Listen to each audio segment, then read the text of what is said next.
G'day folks, it's time for a little bit of RAV4 work this afternoon. I've already finished bolting the seats back into blue, and as you can see, he's sitting out the front waiting anxiously for me to get back.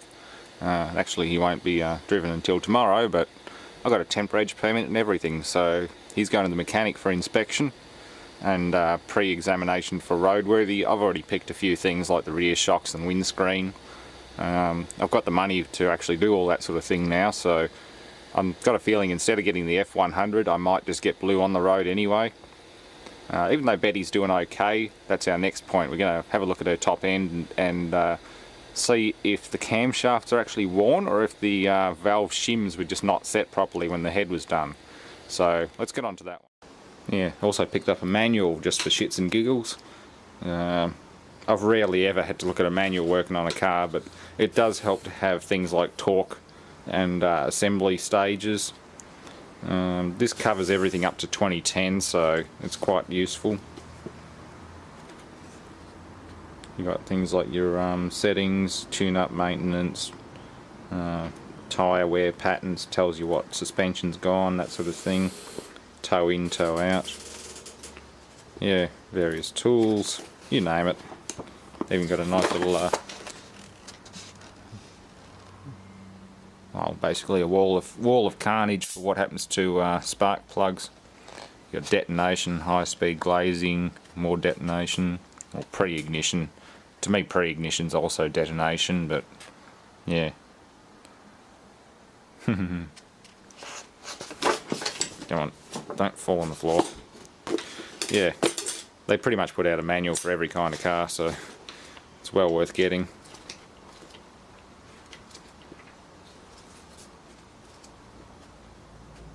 Covers the V6 model as well, the newer models with the plastic intake manifold. I like the old RAVs. I wouldn't mind the next model along, but they're a bit more tedious. They basically built a whole new car from scratch rather than using a parts box assembly. The first generation RAV4 is essentially a mixture of Camry, Corolla and Celica parts really. It's a parts bin car, so a lot of it's interchangeable. It's most of it's completely interchangeable across the board. So I like the old ones more than the newer ones, but you have a harder time interchanging parts.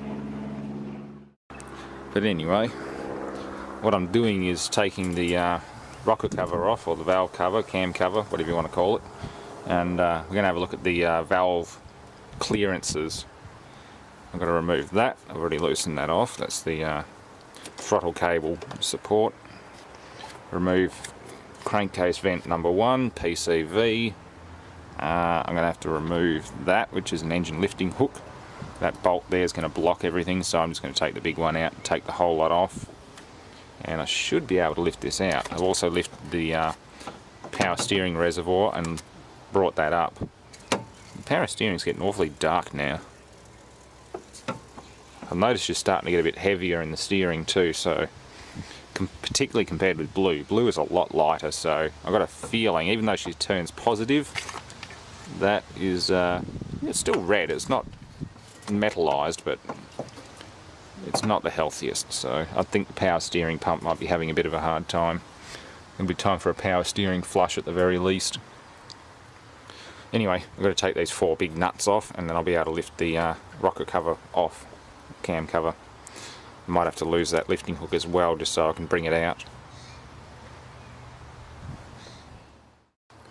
Okay, well after a bit of cleaning and inspection, I've been able to crank her over without ignition or fuel, and there's plenty of oil. Oil pressure comes up straight away. Unfortunately, that's going to run right down behind the engine. I'm going to require another degrease, but plenty of oil coming up here. I just don't think they're set right. The cam lobes are showing a little bit of wear, but they're not exactly flogged out like I was expecting. I just don't think they set the clearances properly. As you can see that they move. On top there is the shim, underneath is the lifter, or bucket I guess you'd call it. So I'm going to take some measurements with my feeler gauges and just see what they actually read and what they're supposed to read. this side's the intake and this side's the exhaust, so yeah, something's not right. It's certainly very noisy. Everything else seems to be fine. I'm getting tons of oil, and yeah, not quite right anyway. Even on this end here, there is wear on the cams, but it's not excessive. Like, they're not scored or severely damaged. I don't know how well set these spider gears are, although the service bolt hole, it's almost lined up. It might be slightly out, but yeah, that's another thing. This little gear here is spring loaded. It's in 2 sections, and it's spring loaded to prevent chatter between the teeth. So that could be another issue. Maybe they didn't set the spider gear properly, but that means pulling the top end apart. Well, at least pulling this cam out. So that's sort of a last resort at this stage. For now, I'm just going to, well, yeah, just check the clearances, make sure the clearances are right. If the clearances come up alright, or within tolerance, I'll consider pulling this cam out and retensioning the spider gear and then setting it back in. It'll be fairly tricky, but it's not impossible with the equipment that I've got. Anyway.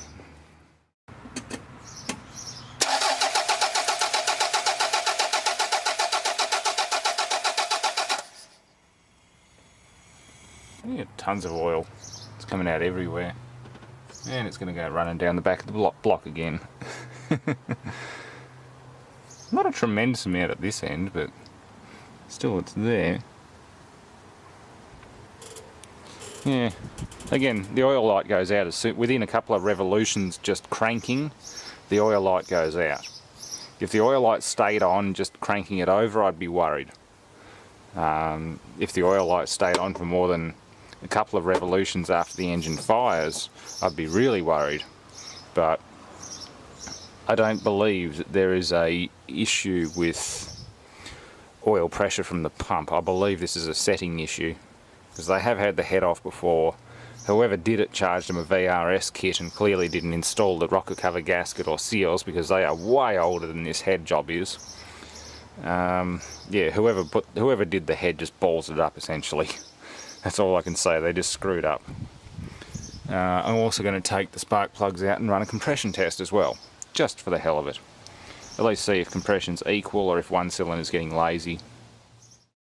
Again, compression test won't explain anything to do with the rattle, but it'll just explain why the idle's a little bit rough. But then again, excessive valve clearance will cause a rough idle anyway. And that's the underside of the cover. There's a steel baffle that's been riveted into it, like most of them. And I'm going to try and clean as much of that crap off as I can. That or just leave it be. Don't touch it and just let it come off gradually and let the oil filter catch it, which is probably the safest thing to do. But you can see they've slathered the gasket, new or old, more than likely old. They've just slathered it in grey max and stuck it back in there.